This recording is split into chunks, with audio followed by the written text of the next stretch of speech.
estudar hoje alguma coisa sobre o quê? Sobre tanques pulmões.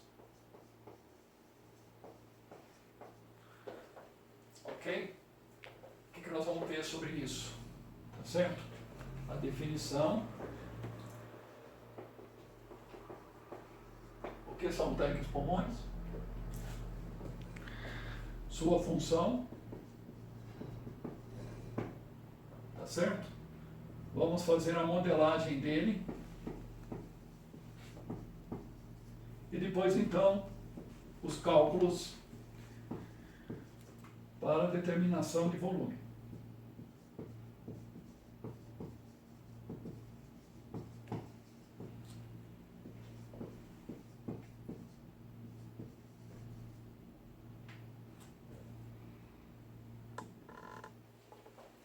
Bom, esses são os 4 tópicos que nós vamos ver, então, nesse pequeno vídeo de aproximadamente 15 minutos. Tá? Bom, toda essa parte que eu vou falar, né, está vinculado com o quê? Está vinculado mais com a utilização desses tanques para processos de usina de açúcar e álcool. Tá, ok? Principalmente focado para a fermentação, onde nós vamos ter o quê? Um tanque pulmão de caldo clarificado que vai para a destilaria. Ok? Aqui eu vou fazer uma coisa genérica para que a gente possa entender o que é um tanque pulmão e para que ele serve. Tá? Bom, definição do tanque pulmão, então. Tá? O que é um tanque pulmão? Um tanque pulmão é um tanque de passagem, tá certo? Ou seja, ele é um tanque que tem como função receber matéria-prima ou parte da matéria-prima que vai ser utilizada num processo subsequente, tá? E um processo antecedente. Tá? Então, ele serve para quê? Qual é a função dele? A função dele é estabilizar a vazão de alimentação da unidade de processamento subsequente. Tá? No caso, para nós, por exemplo, se nós pegarmos um tanque de caldo clarificado, tá? Nós estamos recebendo o caldo clarificado dos decantadores ou da unidade de tratamento de caldo, e ele vai estocar esse caldo por alguns minutos, tá? Ou por algum tempo, que a gente vai definir qual é o tempo de residência dele, para fazer o quê? Para estabilizar a vazão de alimentação do processo de fermentação. Ok? Essa é a base do tanque. Ou seja, um tanque, então, um tanque pulmão, ele serve para quê? A função básica dele é estabilizar a vazão de alimentação de matéria-prima ou parte da matéria-prima para um processo subsequente. Tá ok? Por que isso? Porque se nós queremos estabilizar a operação da planta de fermentação ou da unidade de processamento subsequente, obrigatoriamente nós temos que estabelecer o quê? Nós temos que estabelecer ou estabilizar a alimentação, ou a vazão de alimentação. Tá ok? Bom, como funciona então um tanque pulmão?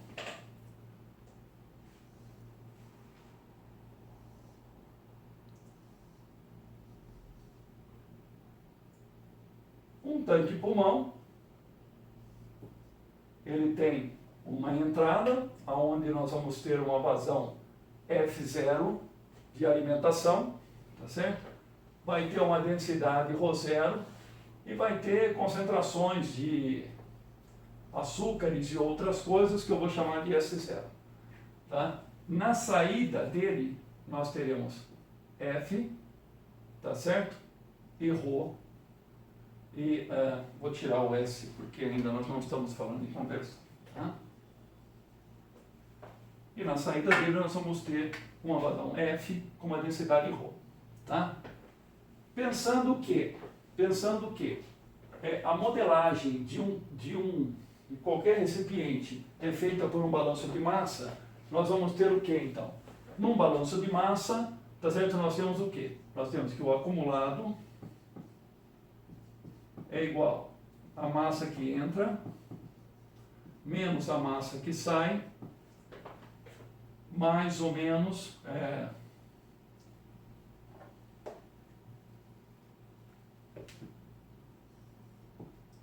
mais o consumido,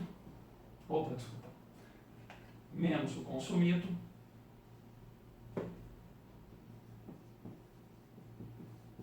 ou mais o produzido. Para esse tanque, que é um tanque de passagem, é um tanque só de estabilização de vazão, nós não vamos ter reações químicas aqui dentro, nem reações bioquímicas, pelo menos nós esperamos. Então, o que vai acontecer? Não tem reação, isso aqui não existe. Tá? Então, o meu balanço de massa ficará fixo somente no quê? Somente na modelagem global. Tá? Como é que eu faço, tá certo? No balanço global, eu defino o termo acumulado. O termo acumulado é variação da massa do tanque em função do tempo, tá certo? Só que eu quero uma variação infinitesimal. Bom, se fosse uma variação macro, eu colocaria um delta. Como eu vou falar em diferença de variações infinitesimais, entra o quê? O D de diferencial, tá? Então nós vamos ter, isso aqui vai indicar a variação infinitesimal da massa dentro do tanque, que vai ser o quê? D de ρV, tá certo? Onde ρV é a massa, tá? A densidade desse volume vai dar massa, em função de uma variação infinitesimal de tempo.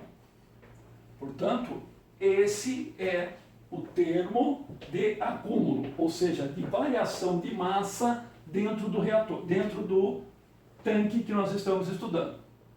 Essa variação pode ser positiva ou negativa, tá certo? Ela vai depender do quê? Da quantidade de massa que entra no tanque em função do tempo e da quantidade de massa que sai do tanque em função do tempo. Como é que fica definido isso? A massa que entra no tanque é F0 vezes ρ0, né?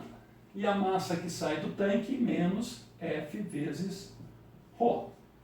Se vocês acharem que está errado alguma coisa, basta fazer uma avaliação das dimensões, dos dimensionais disso aqui, para ver se está batendo. Aqui eu tenho massa sobre tempo, então seria quilos por minuto, quilos por hora.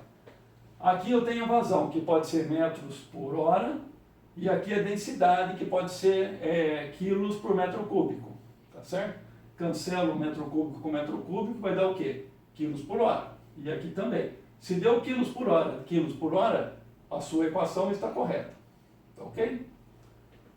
Dentro disso, outra coisa importante, se não ocorre nada com o material que está dentro do tanque, que é uma prerrogativa nossa, quer dizer, eu não posso mudar as características do material que eu estou estocando nesse tanque. Esse tanque não é para fazer nada, é para manter do jeito que vem, tá certo? A matéria-prima. Então, o que vai acontecer? Se nada muda nas características deles, o que vai acontecer com o ρ0? A densidade de entrada vai ter que ser igual a quê? A densidade de saída, tá certo? E elas devem ser o quê? Constante ao longo do tempo, tá certo? Se isso não acontecer, estou errado. Ou seja, o meu tanque, que era para ser um tanque somente de estocagem, de passagem, ele passa a ser agora o quê? Um reator, tá certo? E eu não quero um reator, não foi criado para ser um reator. Dessa forma, quando eu pego e substituo isso aqui, o que eu vou ficar? Então eu vou ficar aqui D de ρV dt, tá certo? Vai ser igual a quê? Vai ser igual a F 0 vezes ρ menos F vezes ρ, tá?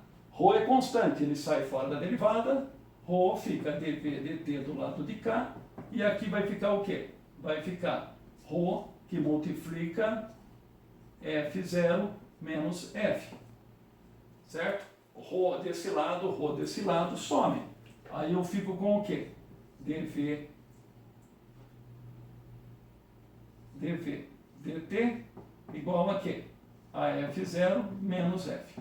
Ou seja, a variação do volume em função do tempo vai depender do quê? Das vazões de entrada menos as vazões de saída.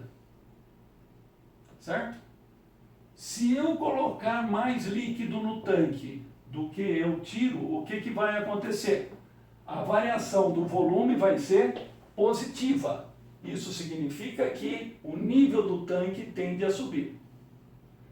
Se F0 for menor do que F, a variação do volume vai ser negativa. Isso significa o quê? Que o nível do tanque tende a diminuir. Tá? Então vamos colocar isso aqui. Se F0 maior que F, tá certo? dV dt igual positivo, ou seja, o volume sobe. Se, ao contrário, se F0 menor que F, dV dt igual negativo, tá? Ou seja, o tanque vai diminuir. Ok? Bom, e para que me interessa isso? Bom, me interessa isso por algumas coisas muito importantes. Agora, bom, já ficou claro, tá certo? E eu consegui provar matematicamente, tá certo? Que se você colocar mais caldo num tanque do que você tira, provavelmente, depois de um certo tempo, ele vai derramar, tá certo? Então, ficou provado matematicamente. Quando você derrama um tanque na usina, já ficou pronto e provado que isso realmente pode acontecer, desde que a vazão de alimentação seja menor do que a vazão de saída. Tá? E eu posso usar essas fórmulas, tá certo? Essas equações para fazer o quê? Para determinar o tanque, o tamanho do tanque que eu vou utilizar qual é o tamanho do tanque que eu preciso para amortizar uma determinada variação por um determinado tempo. Tá certo? Então eu posso calcular o tamanho desse tanque usando essas equações. É o que nós vamos ver no próximo vídeo. Tá? Obrigado pela atenção.